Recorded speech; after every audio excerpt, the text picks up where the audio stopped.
अरे मैं तो 2 बार हारा, मैं तो नहीं बुखलाया, 2 बार संयम बरता मैंने 10 साल। ये 5 साल नहीं पूरे कर पा रहे हैं, अभी तो 2 ही साल हुए हैं। मैं मना थोड़ी, मैं तो तैयार बैठा हूँ, इंतजार कर रहा हूँ कब विधायक इनके लोग आए मुझे लेने के लिए, भाजपा के नेता आए, कब पूर्व विधायक आए मुझे ले चलें, मैं जाऊँगा इलाज कराने के लिए और सर्टिफिकेट इनको मिलेगा। अगर मानसिक संतुलन ठीक होगा तो इनको मुंह की खानी पड़ेगी, और खराब होगा तो इन लोग कहेंगे वास्तव में इनकी बात में बड़ा दम है भाजपा नेताओं की, तो मेरा चेकअप तो कराएं। लेकिन हमारे यहाँ एक समस्या आ गई है। हमारे जो विधायक जी है जिनसे मैं हार गया था, मैंने सुना था उनकी किडनी खराब है, सारे क्षेत्रों में मालूम था, वो आ नहीं पाते थे, हमें सहानुभूति थी, उन्हें किडनी मिल गई, उनके बच्चों ने दे दी, वो ठीक हो गए, हम खुश हो गए। लेकिन कल हमने अखबार पढ़ा, उनका बयान सुना उसके मोबाइल में, तो मुझे लग रहा है कि दूसरी बीमारी हो गई। किडनी तो ठीक हो गई लेकिन आंख गड़बड़ हो गई है। मेरी आपसे विनती है, जिनके बच्चे भी छोटे छोटे हैं, कोई व्यवस्था करनी पड़ेगी, उनका आंख ठीक हो जाए। अगर दिमाग में गड़बड़ी है तो एम्स में दिमाग उनका ठीक हो जाए, उनको पता चले, में दिखाया जाए, उन्हें एम्स नहीं दिखाई दे रहा है, इतना बड़ा बन रहा है। इसका मतलब मोतियाबिंद नहीं है, आपके पर्दे में गड़बड़ी हो गई है, उसे ठीक कराना पड़ेगा। और अगर उसको भी नहीं दिखाई दे रहा हो तो चाहे कहीं भेजना पड़े, आगरा भेजना पड़े, कहीं भेजना पड़े।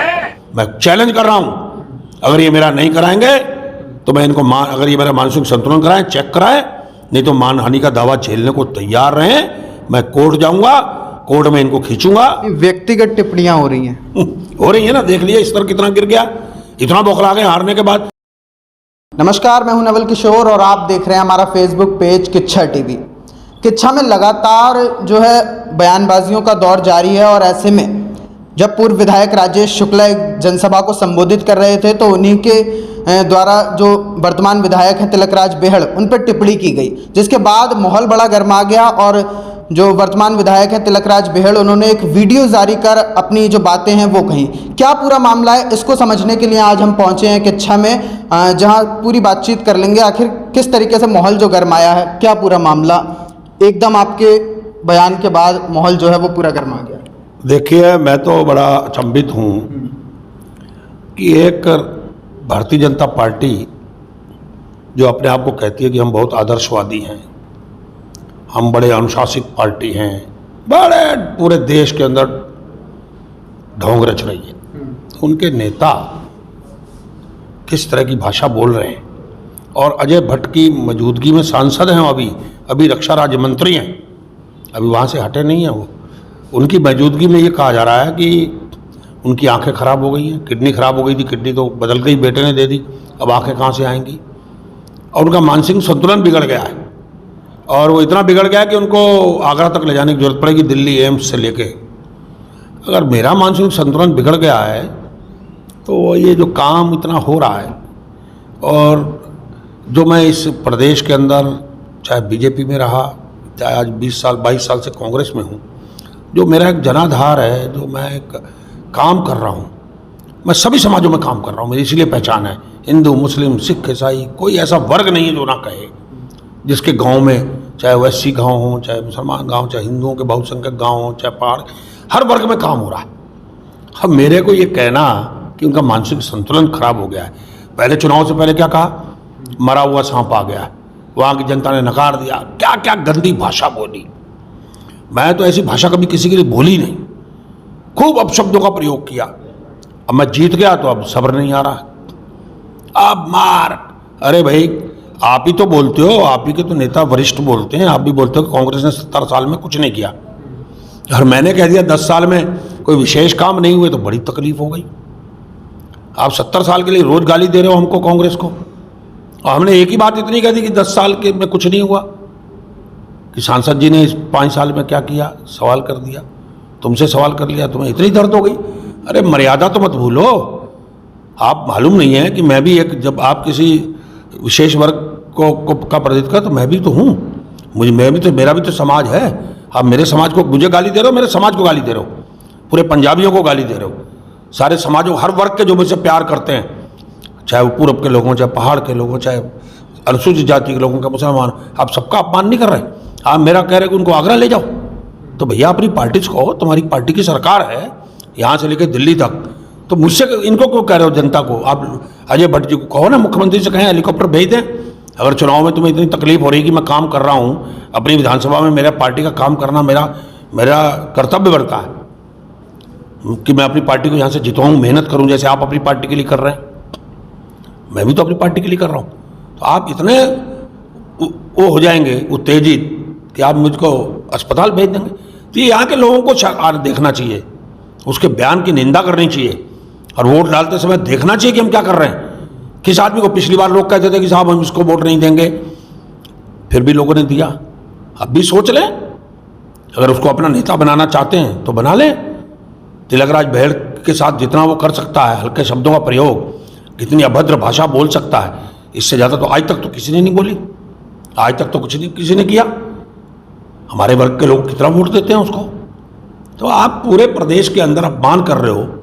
मैं एक पंजाबी समाज सभा का भी प्रदेश अध्यक्ष हूँ, समाजों से जुड़ा हूँ, धार्मिक संस्थाओं जुड़ा हूँ, सनातन धर्म सभा का संरक्षक हूँ रुद्रपुर का। कितनी सभाओं से, कितने स्कूलों से जुड़ा हुआ हूँ, शिक्षा क्षेत्रों से। ये तो इतने से जुड़े भी नहीं होंगे जितना मैं जुड़ा हुआ हूँ। जीवन से मैं जुड़ा हुआ हूँ, रामलीलाओं से जुड़ा हुआ हूँ, रामलीला कराता हूँ, संरक्षक रामलीला कमेटी का खुद कराता था। उसके लिए मेरे पे गोली चली रामलीला कमेटी की, जब जमीन के लिए मैंने तैयार किया रामलीला मंच। ये क्या मेरा मुकाबला करेंगे? एनएसए में बंद रहा मैं, राम जन्मभूमि के आंदोलन में। एनएसए में बंद रहना कोई आसान बात नहीं है। एक नहीं, इमरजेंसी जिस आदमी ने झेली हो। मैंने कितनी यात्राएं झेली, इन्होंने तो कोई यात्रा ही नहीं झेली। इन्होंने तो तराई के नाम पर, उत्तराखंड को अलग करने के नाम पर, कि उत्तराखंड में हम नहीं जाएंगे, तराई के नाम पर वसूली की, खूब पैसा इकट्ठा किया। आज उसी पार्टी की झोली में जाके बैठ गए। तो ये तो भाजपा को विचार करना पड़ेगा कि तुम वोट बैंक बढ़ाना चाह रहे हो, घटाना चाह रहे हो, तुम्हारी पार्टी की स्थिति क्या होने वाली है। ऐसे नेता अगर तुम्हारी पार्टी में रहेंगे तो क्या हालात होने वाला है। तो मैं कहना चाहता हूं कि मुझे मुख्यमंत्री से इनकी दोस्ती है, उनके परिवार से बड़े इनके नज़दीक संबंध हैं। तो भैया मुख्यमंत्री को फ़ोन करो, मुझे हेलीकॉप्टर से ले जाओ, ले जाके एडमिट करा दो, आगरा ले जाओ, चाहे वहाँ ले जाओ, सहसपुर में मानसिक रोग विश्वविद्यालय में। जब मैं ठीक हो जाऊँ तो मुझे भेज देना। अच्छा, बयान में ये कह रहे थे कि कहीं जाने की ज़रूरत नहीं है, किच्छा में ही एम्स बन रहा है, उसमें दिखाना चाहिए। अरे तो कहते रहो कहीं तो दिखाएं, तो दिखाना तो उन्होंने तो अजय भट्ट से कहा है कि ले इनको दिखाओ। तो तुमने मुझसे तो नहीं कहा कि अपने आप जाकर कराओ, उन्होंने कहा है अजय भट्ट जी इनको ले जाओ, इनका कराओ। तो ले जाए ना भैया, सांसद है, ले जाए ना मुख्यमंत्री। मैं मना थोड़ी, मैं तो तैयार बैठा हूँ, इंतजार कर रहा हूँ कब विधायक इनके लोग आए मुझे लेने के लिए, भाजपा के नेता आए, कब पूर्व विधायक आए मुझे ले चलें। मैं जाऊँगा इलाज कराने के लिए और सर्टिफिकेट इनको मिलेगा।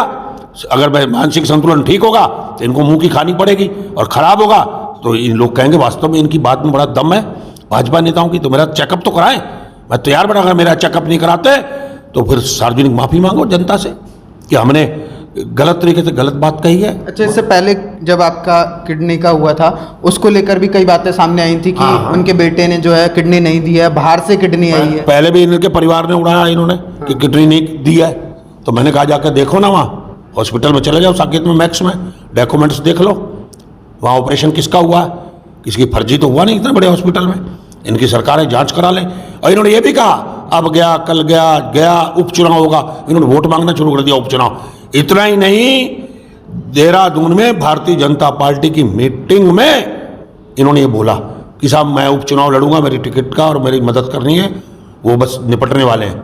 तो उनकी भारतीय जनता पार्टी के एक सांसद ने, वरिष्ठ नेता ने कहा क्या बोल रहे हो आप मीटिंग में, आपको शर्म आनी चाहिए। डांट पड़ी इनकी। ये कहाँ किसके लिए कुछ बोलते हैं आज समझ में नहीं आता। ये तो हरीश रावत के सकेरी हुए जिसने मेडिकल कॉलेज उनके नाम करके दिया पिताजी के, उसके लिए अब शब्दों का प्रयोग करते हैं।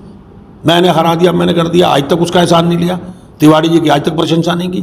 तो ये कुछ नहीं भैया, स्वार्थ से खेल है। तिलकराज बहड़ छाती ठोक के राजनीति करता है, न डरता है। और इनको वीडियो लेकर जाऊंगा कि साहब ये मेरा मानसिक संतुलन ये कह रहे हैं खराब हो गया, मेरा चेकअप कराया जाए और या ये माफ़ी मांगे। जाने के लिए तैयार है? बिल्कुल, कोर्ट भी जाऊंगा, इनको नोटिस भी दूंगा मानहानि का, मैं कहीं इनको छोड़ूंगा नहीं। और चुनाव आयोग में भी शिकायत करूंगा इसकी। मैं चैलेंज कर रहा हूं, अगर ये मेरा नहीं कराएंगे तो मैं इनको अगर ये मेरा मानसिक संतुलन कराएं, चेक कराएं, नहीं तो मानहानि का दावा झेलने को तैयार रहें। मैं कोर्ट जाऊंगा, कोर्ट में इनको खींचूंगा। व्यक्तिगत टिप्पणियां हो रही हैं। हो रही है ना, देख लिया स्तर कितना गिर गया, इतना बौखला गए हारने के बाद। अरे मैं तो 2 बार हारा, मैं तो नहीं बौखलाया, 2 बार संयम बरता मैंने 10 साल।